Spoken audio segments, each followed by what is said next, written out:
दोस्तों good morning, कैसे हैं? उम्मीद करता हूँ अच्छे होंगे। आपको हमेशा आप अच्छे रहिए।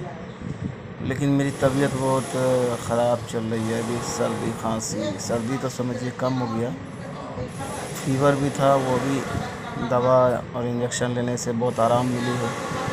और अभी मुझे खांसी बेइंतहा बहुत ज़्यादा है, जिसका दवा वगैरह लिया हूँ और भी जो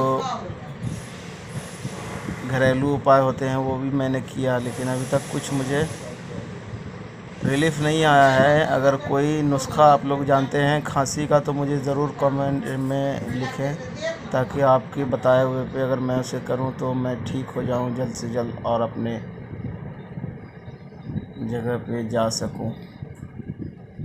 बहुत ज़बरदस्त खांसी है।